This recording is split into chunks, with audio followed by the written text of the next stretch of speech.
What is the mind? Is it a square, a triangle? Well, what is the mind? And so all of this talk, all this fuss in Buddhism, but what are we talking about? What is the mind? What's it made of? It's made of that which is clear and knowing. It illuminates experience within you. So your mind is such that it reflects like a mirror whatever is going on. So if you put angry thought in the body, then that means your mind is clearly reflecting anger. If you put a happy thought, it means your mind is clearly reflecting. So it's something that reflects clearly whatever is put in front of it like a mirror. So whatever emotion, whatever experience you have or put in front of it, your mind will reflect. That shows that mind is beyond good and bad. It's just reflecting. So what you put in front of yourself matters. What you read matters. What how you study, it matters in that way. That the mind is a sponge, taking on whatever you put in front of it. So mind is a mirror. So if you want to reduce the neurotic elements of chaos in your mind and celebrate the positive chaos of the great dance that is life, then you need to understand how that dance is going. So if you put dirt on a mirror, then it reflects dirt, and it's hard to see what's going on. And that's like negativity or karma in our lives and our practice. Any action done out of ego, any action done out of self-cherishing, self-grasping, it leaves a negative stain on the mirror, on an imprint. But through meditation, through practice, through purification, you can release that and go back to this momentary dance of light that is your mind and your consciousness. So it's understanding that you can do whatever you want with your mind. That the mind's Buddha nature is such that you can take it any direction you want to go. Not something that if you are stuck right now with this emotion and this pattern and this habit, you can't grow out of it. It's not like that at all. You can become completely liberated Buddha in one lifetime in one body. If you choose. The path is up to you. How much you meditate, how much you practice, how much you apply. The path is the same for everyone. But the mind is wide open. So nobody is doing it to us. It's our own ways that we choose to spend time that create our emotional, psychological experience. So there's that going on in this. And then there's the deeper karmic habits, that are always kind of nagging. So we're trying to develop the positive. What are the qualities of the Buddha? We discussed them before in a basic description, right? That the Buddha's quality is like a mother's love, affectionate, spontaneous, unconditional. But that's only one dimension of this what means to be a Buddha. A Buddha has so many things going on. Buddha is like all of the infinite solar systems mind. Buddha has millions of bodies to manifest and benefit beings in different dimensions. Buddha has infinite patience. There's so many qualities. So when we do our practice of meditation from the very beginning and taking refuge and all these practices are all about your body, speech, and mind gearing themselves toward that thing.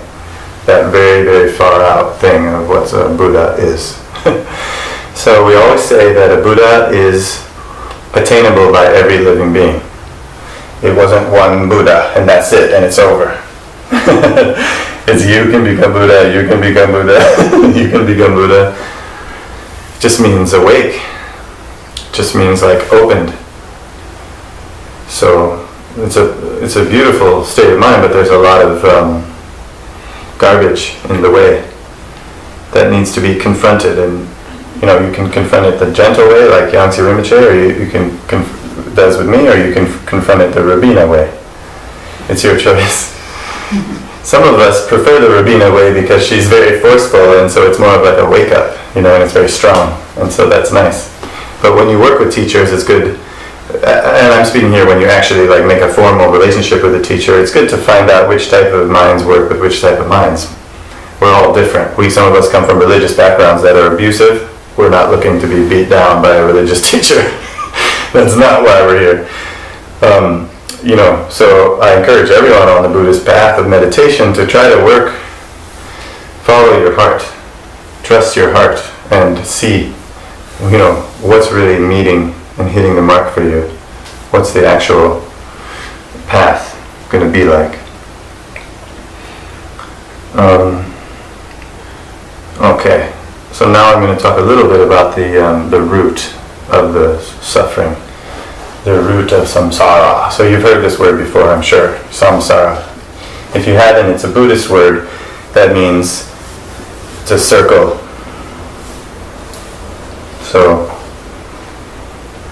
you're not getting out of your addictions. You're not getting out of your habits. Your life is stuck in neutral. Nothing's happening.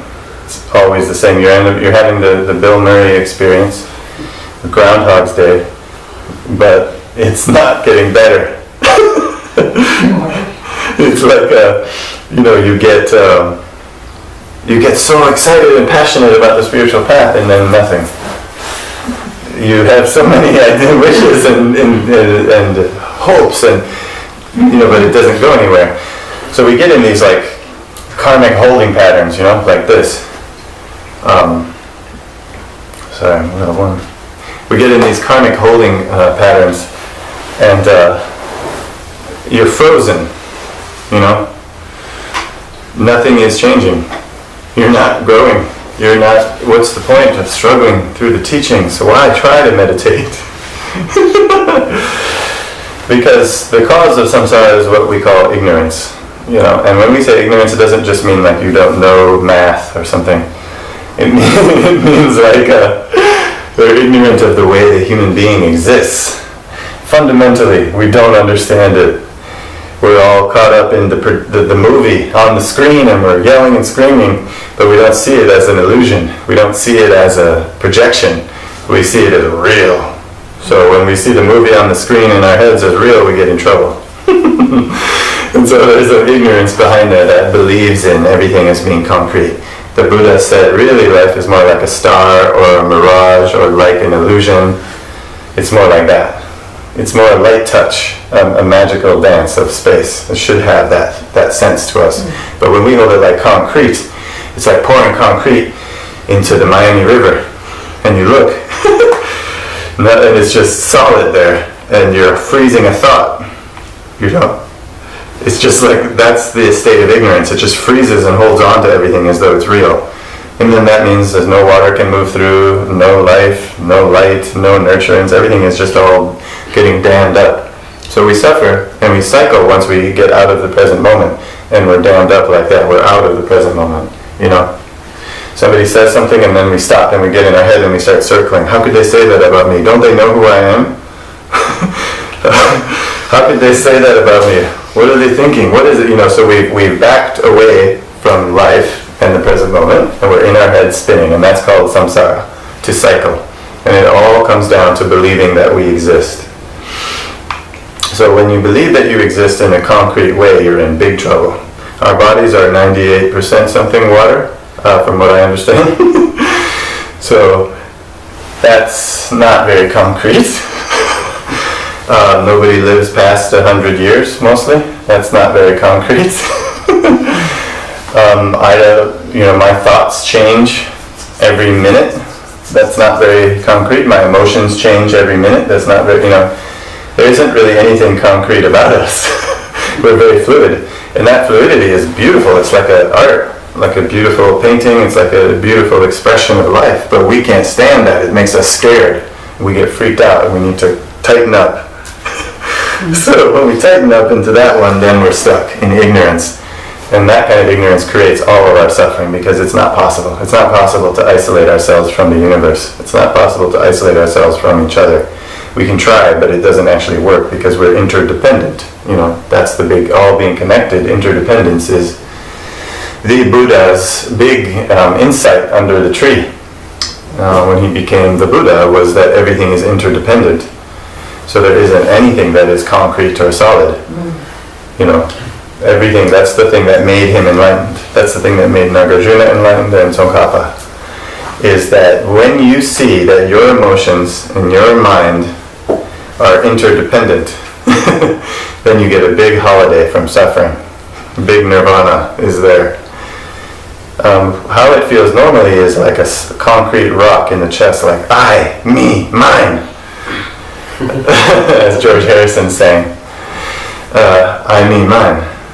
Like, so you get that one, and then you're in trouble. So, what could we say? How do we teach this great teaching, the interdependence? A car needs tires, a body, an engine, and gasoline. If you take any one of those things away, you don't have a car. And the same for car O, or Oscar, or any car.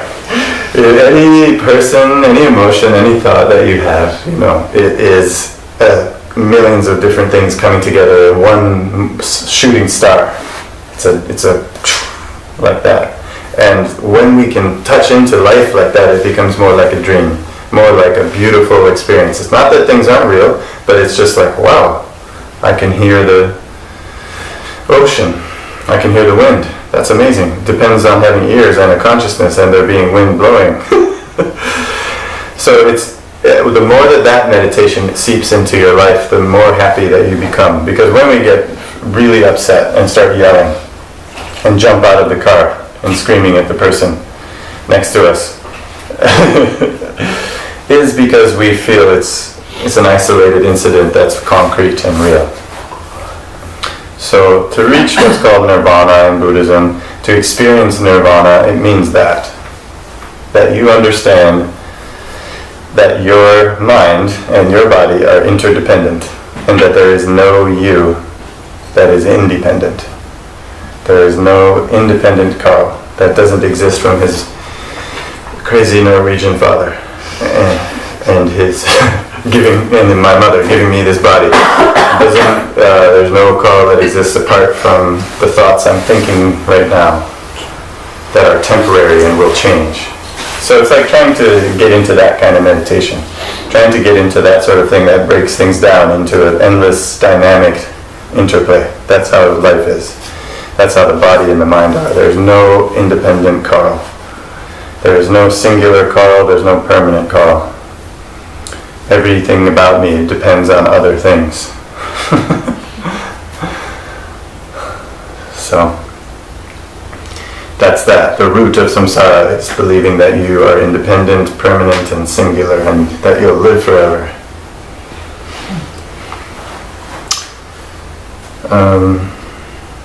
So Lama Yeshe was really famous. Lama Yeshe is someone I really cherish. He was the root teacher of Venerable Rabina and many of our other great teachers. He taught us to become our own therapists.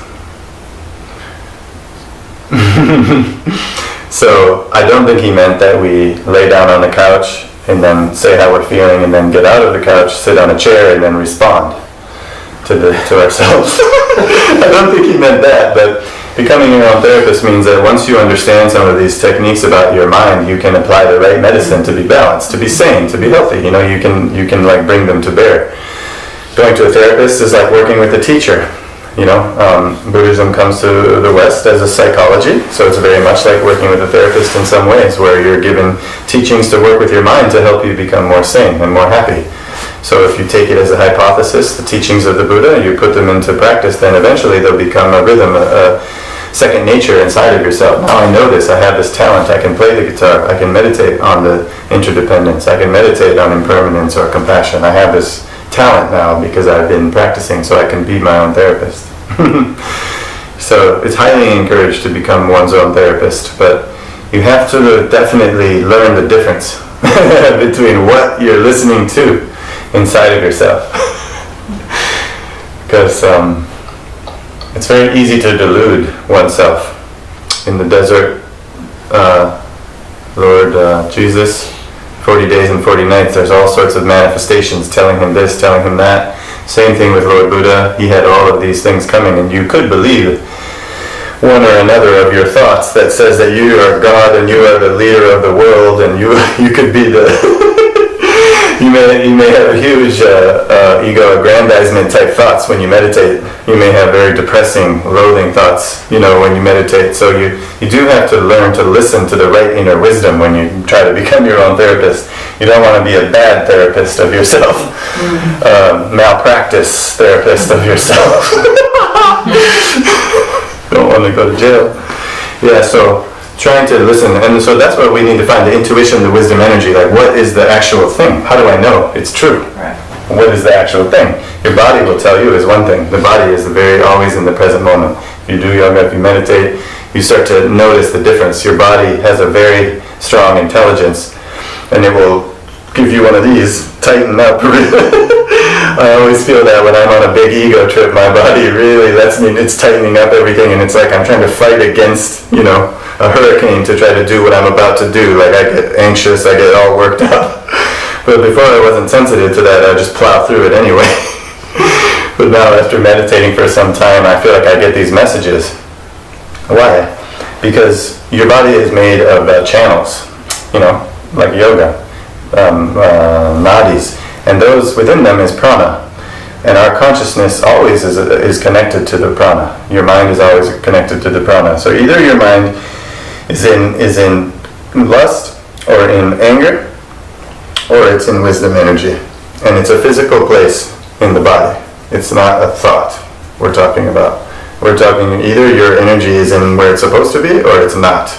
So you cannot experience your mind's true intuition if your energy is in the side channels of your body. You can't feel it. You can't find it. But when your winds of your energy go into the central, you're becoming centered in the central part of your body, then it collapses. It's okay. Then it collapses the gross mind. And it's been bad. Time out phone. Naughty phone. I turned it off. Bad phone. So you collapse the thinking gross mind, and then this other mind comes out. So this is a major practice. You breathe through the different nostrils, trying to center your subtle energy, and then this intuitive mind comes out, and you know it, and you become familiar with your true mind, and you can feel the difference. You can really feel the difference, and that's a beautiful anchor to have in your life, is that there's a physical anchor to wisdom energy. It's not just thinking.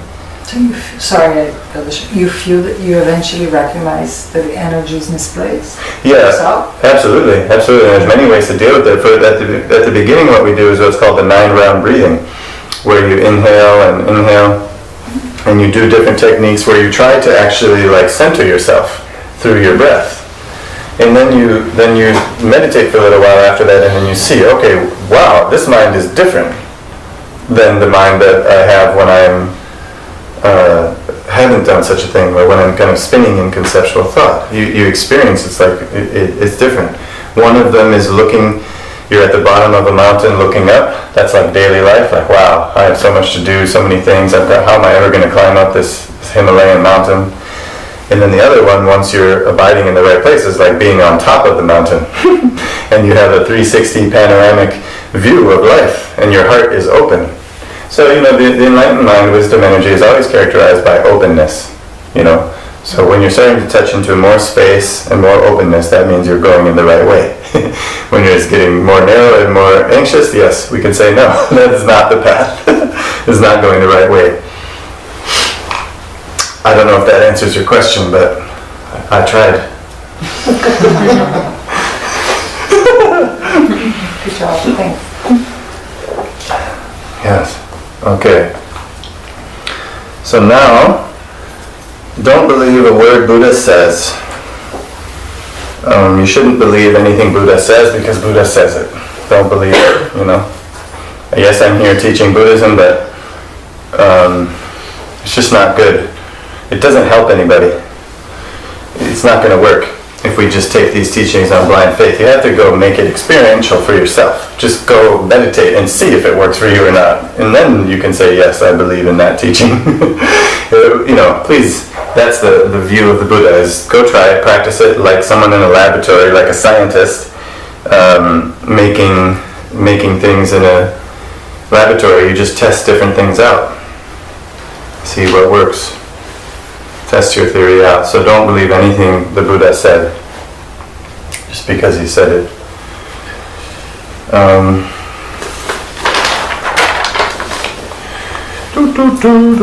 Oh, personal advice. That's huge.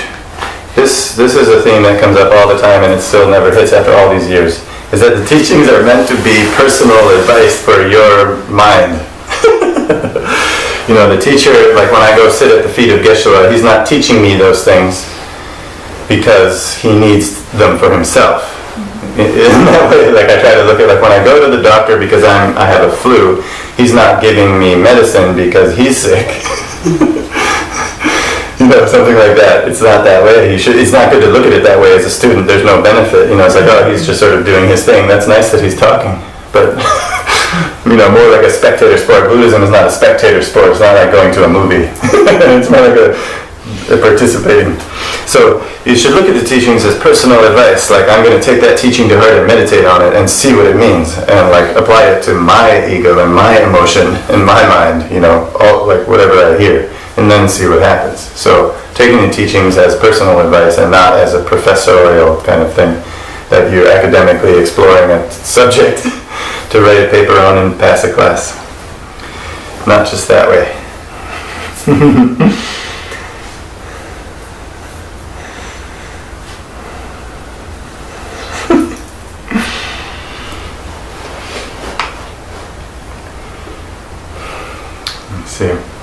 Let's see how we're doing on time. Oh, I'm good. So I think we should, open it up for questions and complaints now. I know it's difficult to listen to me just yak about all this stuff, but this is what happened to me too. You know, many years ago, sitting there listening to teacher yak, and now it's really something that's become the core of my life. You know, we just had our first child, and so my following Lama Zopa's advice now about parenting, about raising children, about compassion, about joy, about celebration. So I've been on this path for a long time, and now I'm applying it to this new aspect of life, which many of you have been applying it to for long before me. But that's kind of the idea, that it's personal advice to be applied to what you're doing in your life now. And what an amazing, incredible thing to do with one's life and one's time. Once you get a little bit of a hang of what this stuff is about, it's just like going from joy to joy. You know, they always give the example that like dharmic joy is like so much higher than any kind of ego joy. Whatever drug, whatever experience, whatever it is very weak when it's not combined with the spirituality, when it's not combined with the authentic attitude, the intuition, the compassion, the open-heartedness. So it's like saying anything that we're doing in life, we can be doing with more ecstasy, more bliss, more wisdom energy. You know, that's kind of the teaching that we're giving here, is something about you don't need to go to a monastery and become celibate. We're not suggesting you completely radically change every single part of your life externally. We're just saying to enjoy pleasure with wisdom and find ways to make it enhanced. They say it's like the worldly pleasure fizzles out quickly. Dharma joy just builds and builds and builds and builds. You know, it doesn't go down, it just goes up. So that's why it's kind of worth struggling through this. Thank you. Yeah. I have a question. It's generally about Buddhism, not about tonight that you spoke. So, Dalai Lama, and what I understand, let's say when Dalai Lama passes, there will be another Lama. Mm-hmm. Is it always blood tradition, or every tradition have their leader in Buddhism? Because there is Mahayana and there are different Buddhism traditions. Yes. So do they have leader in each branch, so to speak? Yes. And Dalai Lama is this particular branch leader, Yes. and he's just the one who made it, let's say, more famous than any other. Yeah, he's the Beatles of Buddhism. Or he's like leader for all Buddhist traditions? No, not the leader of all Buddhist traditions. Okay, no. so this He's is like, very specific. yeah, Many people love Pope Francis. He speaks, many people are inspired by him, but technically he only leads the Catholic. Okay, I got it. Okay. Yeah. Thank you. So which one does he lead? The Dalai Lama is called Geluk, means the joyful order, virtuous order. Yeah, I could say more about that, but I won't. But yeah, that's what it's called.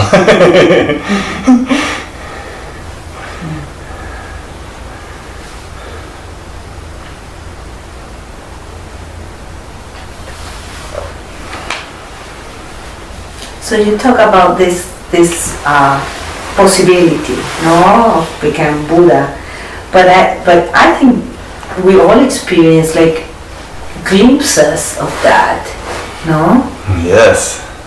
Right. A short second or maybe a moment where you know this is it, you know this is the bliss, practicing different things or being here in daily life and moments where you're like, ooh, this is enlightenment. This is, but it's got that. Then it's over. Yes. So what to do with that? That's besides beautiful. rejoice. Yeah. I want back, but Attachment. Yeah, it's difficult. Yeah. No, but that's the only way with anything in life that we're learning and becoming familiar with any state of mind or any talent or anything. So it's normal. You have glimpses, and then the awakened ones, it's just permanent. Permanent. It's stable. There's no wavering in enlightenment. It's not like up or down or left or right. Because we're in the dimension now of up and down, left and right all the time, and that's what this is, suffering is.